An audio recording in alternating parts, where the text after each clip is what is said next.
Okay, here's our very final lecture of new content, and it should be a nice quick one. This is just very general, like basically how things respond to their environment, okay?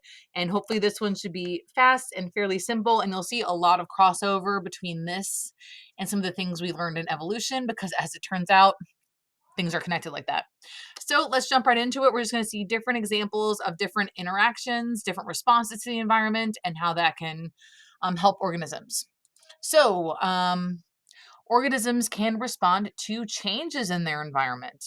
One of the classic examples of this would be phototropism, and this is moving in response to light in particular. And I don't know if you're aware of this. I'm going to just quickly play this.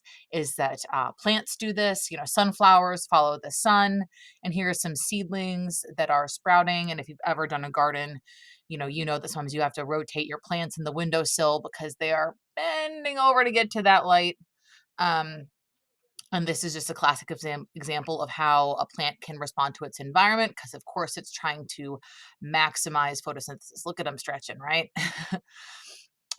So that is one way in which an organism can respond to its environment. Not only plants do this, okay?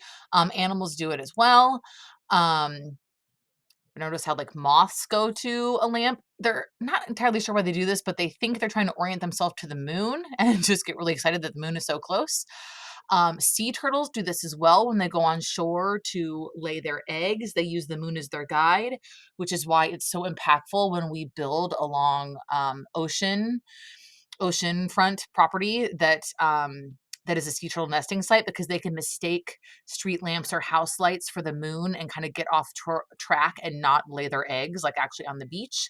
So that's why some of these areas have like light restrictions, as to not get the sea turtles all messed up. So, in addition to responding to their environment, they can also exchange information with one another, which can cause them to possibly change their behavior. One example would be alerting when a predator is near. So, meerkats are an example. They always have some like guards that keep watch while the rest of them are foraging for food. And if they see or sense a predator, they let out a warning cry to let others know to get back to the den, right? So, that causes a change in behavior. They can also signal. So this is ever so slightly different, because this signaling is going to cause differential reproductive success. This is just signaling that's going to cause a change in behavior. This is probably going to help them survive. But this signaling in particular is going to help them with better reproductive success. Two examples here are territory marking and flower coloration. As it turns out, brightly colored flowers attract pollinators better. And if they get pollinated more, they reproduce better. However, when flowers age, they tend to lose their brightness, which signals like a decrease in reproductive success. So the brighter you are, the more pollinators. That's going to increase the more baby flowers you have with your genetics in the environment. And this one might not seem like how would marking territory lead to reproductive success, but basically marking territory lets other animals know that this area is claimed. And if you can establish a good territory as a male, this can lead you to have more chances at mating with females and producing more offspring.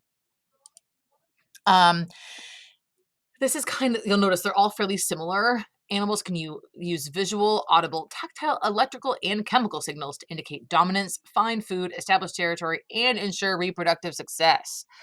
Some examples here would be bird songs attracting mates, or if you've seen that Great Planet Earth, this is actually a bird with its wings all flapped up. These are its eyes, and it's doing this elaborate mating dance. Okay. Um, Bees do lots of signaling. They do chemical signaling to let know where like food location is, and like a little, quite literally a dance to let people know where which direction the food is. And the queen does lots of signaling. Depending on what signaling she does, it can cause the bees to change their behavior. It can cause them to start building the honeycomb. It can cause the workers to like reproduce and mate. So there's like a lot of signaling that goes on with queen bees. Or even something as simple as like mothers teaching their young like how to eat, or where the watering hole is, or this food is better than that food type of thing. Those would all be examples of um, using all these signals to establish reproductive success. Um, Organisms also can respond to that information, and this is going to be communication is going to be important to natural selection and evolution. Any behaviors that increase survival and reproductive fitness, obviously natural selection is going to favor them. So here's an example of one that increases reproductive fitness. This is a white spotted pufferfish. This is a little really cool geometric shape that they make on the bottom of the ocean. And this is to attract females to their nest. And they're just born knowing how to do this. But of course, some are better than others. And so the ones that have the most symmetric ones get the more mates. Also spider webs. If you're a spider, you have to be born learning how to do a spider web. And if you don't do a very good spider web, if you don't spin one in the right place or in the right structure, you're not going to catch as much food, which is going to be bad for your survival. And lastly, cooperative behaviors, these tend to increase the survival and fitness of the individual and the population, which is why they do it. So a classic example, schooling of fish, right? Safety in numbers, same thing with anything that flocks. Again, safety in numbers, harder for a predator to catch any one of them when there's many around. Here we've got an example of ants just working together, each one doing their job to help the community as the whole, which then helps them survive individually. Also like a pride of lions here. The male will defend the territory, the females will go hunt. A group of females will be with one male and they'll all raise the babies together. So this just helps them survive and reproduce. So these, again, are just some kind of general examples of how you can interact with your environment. You can interact with others. You can signal, and all of the points here is that it's going to increase your chances of survival and or reproduction.